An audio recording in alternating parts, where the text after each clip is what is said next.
तो जहां जयपुर की सड़कों पर भारतीय जनता पार्टी के विधायक इस वक्त नारेबाजी करते हुए भ्रष्टाचार के खिलाफ मोर्चा बुलंद कर रहे हैं, अपनी आवाज बुलंद कर रहे हैं, तो दूसरी तरफ भारतीय जनता पार्टी के राष्ट्रीय अध्यक्ष जेपी नड्डा इन विधायकों से बात भी करने वाले हैं। शाम 5 बजे राजस्थान के तमाम विधायकों से जेपी नड्डा का संवाद होगा। हालांकि यह वर्चुअल संवाद होगा। वर्चुअल रूप से प्रदेश के तमाम बीजेपी के विधायकों से बात करेंगे जेपी नड्डा और विधायकों के पास वीडियो कॉन्फ्रेंसिंग के जरिए वो जुड़ने की सूचना पहुंचा चुके हैं। सीएम के नाम को लेकर विधायकों से जेपी नड्डा चर्चा करेंगे कि आपको क्या लगता है, कौन सा नाम बेहतर है, किसे चुनना चाहिए। विधायकों के साथ रायशुमारी जेपी नड्डा की होगी। इसी के साथ हमने आपको यह भी बताया कि विनोद तावड़े, सरोज पांडे और राजनाथ सिंह जैसे तीनों पर्यवेक्षक भी जयपुर का रुख करेंगे और उसके बाद बातचीत उनके साथ भी होगी। तो वहां पर फिजिकल 1-to-1 होगा और उससे पहले एक वीडियो कॉन्फ्रेंसिंग के जरिए जेपी नड्डा से बात होगी। मेरे सहयोगी विष्णु जुड़ गए हैं, सीधे विष्णु का रुख कर लेते हैं। विष्णु, एक तरफ तीनों पर्यवेक्षक फिजिकल 1-to-1 करेंगे तो दूसरी तरफ जेपी नड्डा वीडियो कॉन्फ्रेंसिंग के जरिए रायशुमारी करेंगे। यानी कुल मिलाकर आला कमान का फैसला तो तय हो चुका है कि सीएम कौन बनेगा, अब केवल विधायकों से बात करने की देरी है। विधायकों से ये किया जा सकता है कि एक अनौपचारिक वार्ता होगी, क्योंकि ये तय है कि जो भारतीय जनता पार्टी में तमाम फैसले ले जाते हैं वो फैसले यहाँ पर केंद्रीय आलाकमान लेता है। यानी जो आलाकमान है वो पूरे फैसले लेता है, तो वो कुछ फैसले को पूरी पार्टी अनुशासित होकर मानती है।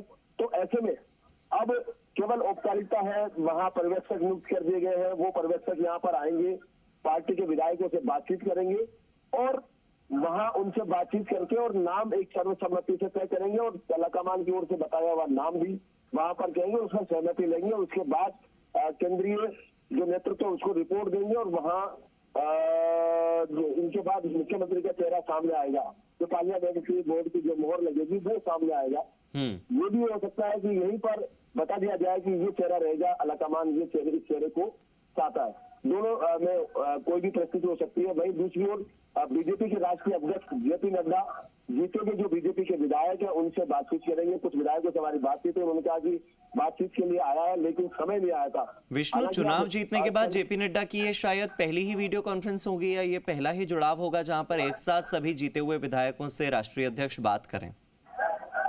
बिल्कुल हार्दिक, क्योंकि चुनाव जीतने के बाद राजस्थान के विधायकों से पहला ही है ये, जहाँ पर जेपी नड्डा सीधे सीधे इंटरेक्शन करेंगे। पहला इंटरेक्शन है जहाँ पर ये सीधे सीधे बात करेंगे, संवाद होगा।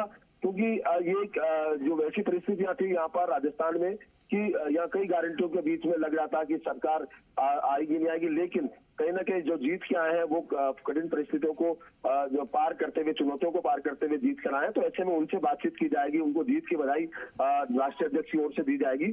साथ ही हो सकता है, क्योंकि पार्टी में अभी कई चेहरे चल रहे हैं, तो ऐसे में राष्ट्रीय अध्यक्ष जीते हुए विधायकों से उनकी मंशा पूछ सकते हैं या उनको बता सकते हैं कि पार्टी का ये फैसला हो सकता है।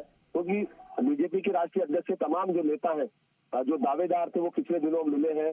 चाहे बाबा बालक नाथ ले, पूर्व मुख्यमंत्री वसुंधरा राजे ले, सीपी जोशी ले, केंद्रीय जो मंत्री हैं, वो तमाम जो लोग हैं वो उनसे लगातार मिले भी है। तो ऐसे में क्योंकि पार्टी जो संसदीय बोर्ड है, उन्होंने कहीं पार्लियामेंट्री बोर्ड है, उन्होंने तय किया होगा, तो ऐसे में उस नाम को लेकर भी वो एक जो विधायकों का मन है वो ले सकते हैं कि भाई कौन होना चाहिए, क्या होना चाहिए। तमाम जो बातें, आगामी जो चुनौतियां हैं बीजेपी के सामने, क्योंकि कई जो वादे हैं आगे यहाँ पर जो पिछले जो सरकार है उसका आर्थिक रूप से कमजोर यहाँ राज्य की हालत हो गई है, उन तमाम बातों को लेकर भी कि पार्टी एकजुट रहे, कैसे किस तरह से संगठन आगे बढ़े। वही दूसरी ओर क्योंकि सरकार अलग चलती है, संगठन अलग चलता है, अलग थलग पड़ जाते हैं दोनों, तो ऐसे में इस बार शायद संभवतः पार्टी संगठन को आगे बढ़ाने के लिए प्रयास रखती है, संगठन को प्रभुत्व देने के लिए 2047 को देखते हुए, तो इसको लेकर भी बातचीत की जा सकती है। ठीक है, बहुत बहुत शुक्रिया आपका इस डिटेल्ड जानकारी के लिए जो आपने साझा की है, बहुत बहुत शुक्रिया।